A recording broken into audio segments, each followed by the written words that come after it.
and have a look at what's there. And again, how many of you are able to accomplish this task? Raise your hand. Go into the data HPC directory, and within that, get into the molecules directory. And let's have a look at what's here.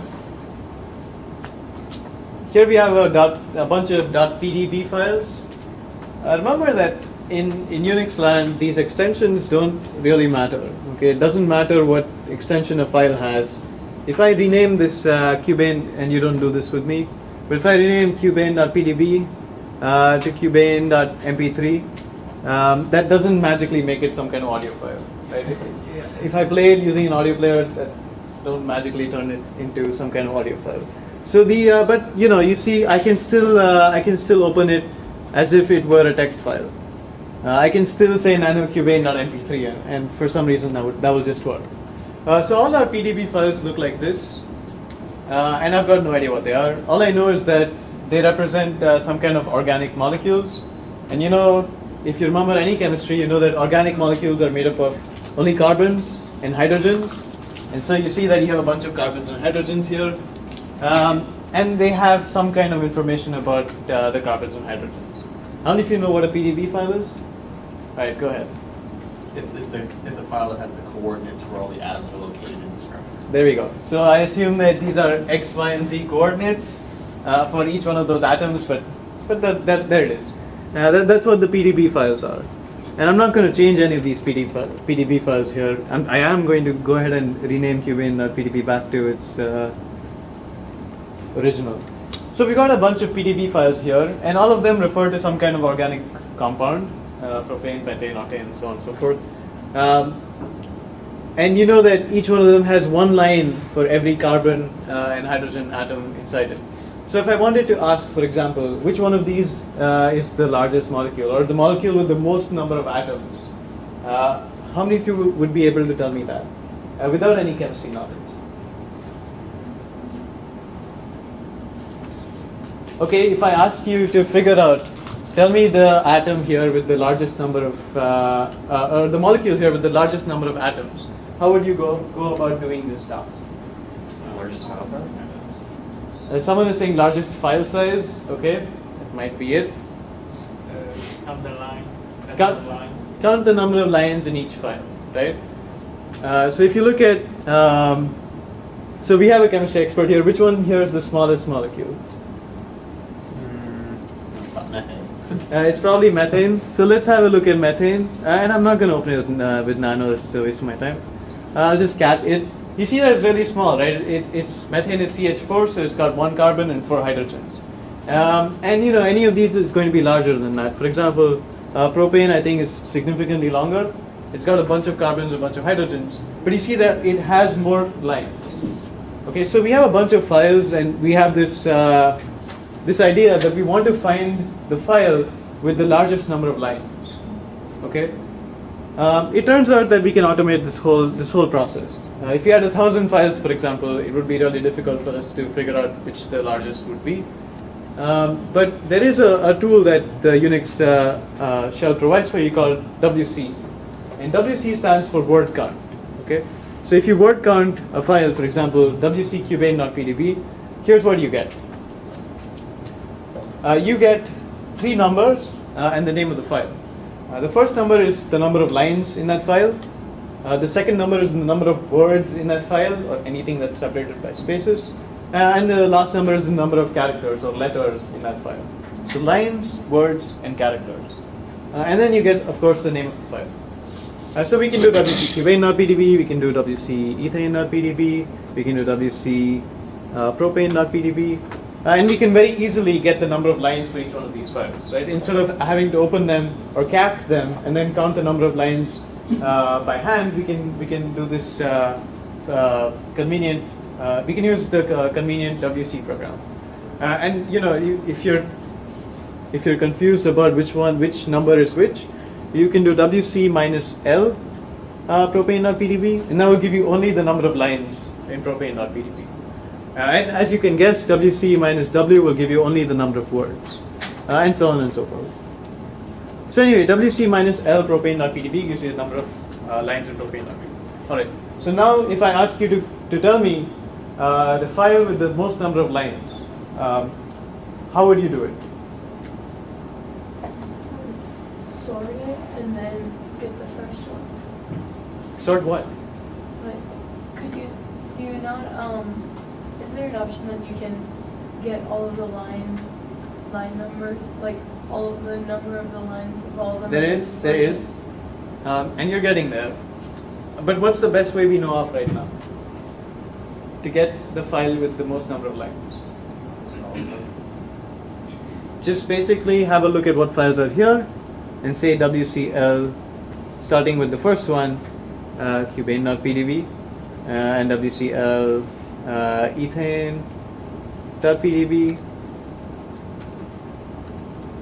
Alright, and WCL methane.pdb, and so on and so forth, right? So if you had 1,000 files, we'd have to do this 1,000 times. And that's not very much better than what we originally started with. It would still be the same order of magnitude. It turns out that WCL is a little more helpful than this. We can say WCL, for example, cubane.pdb, ethane.pdb, methane.pdb. And it just works, right? So you can give a list of files to WCL, and it actually does the neat thing. It sorts them by name, so alphabetically in some sense, I guess. And it tells you the total number of lines in all of those files. And so now we have a better way, right? We can list all our files in one line, and we can look through that list and find out which one's the smallest. How many of you are happy with this approach? You're happy? That's nice. Okay. Why should we not be happy with this approach? Too much typing, and if we had 1,000 files, then we still have to type in 1,000 names. Even with tab completion, that's not very easy. It turns out that we can go one step further. We can say WCL star.pdb.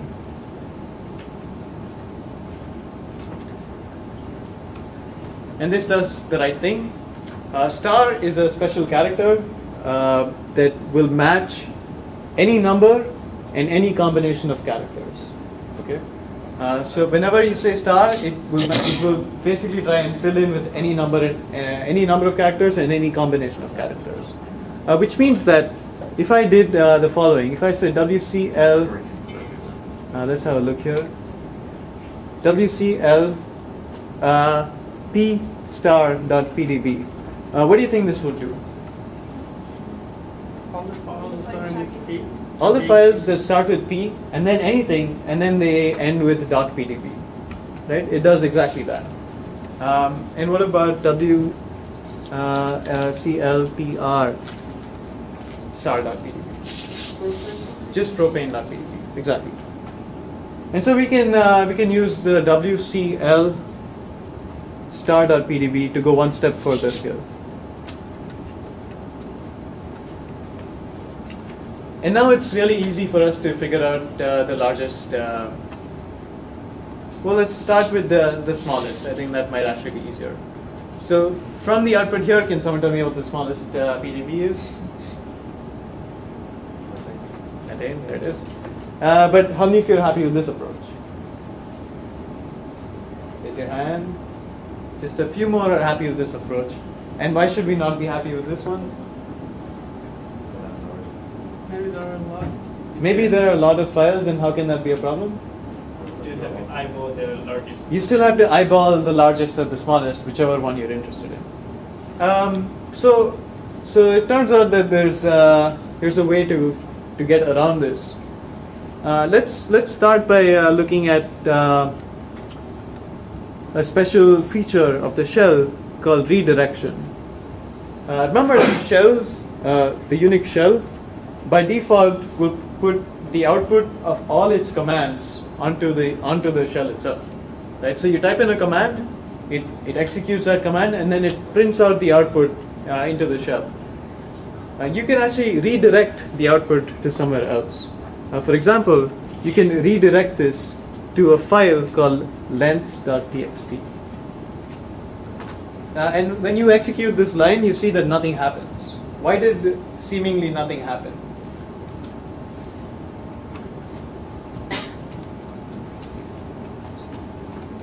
all the output into the file. So- By default, the output is printed to the screen, but remember, by definition, we redirected the output. We took the output and we put it in this file lens.txt, and that file has now been created. You see it there.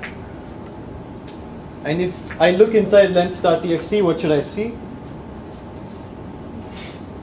Those columns. Exactly this, right? I should see all of this, the output of wcl star.pdb, inside this file lens.txt, and I can verify that. How do I verify this?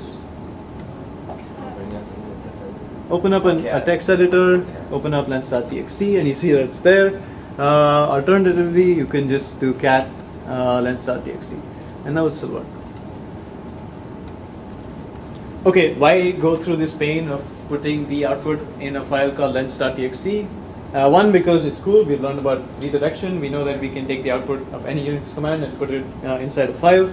But two, because we have this amazing function or amazing command called sort.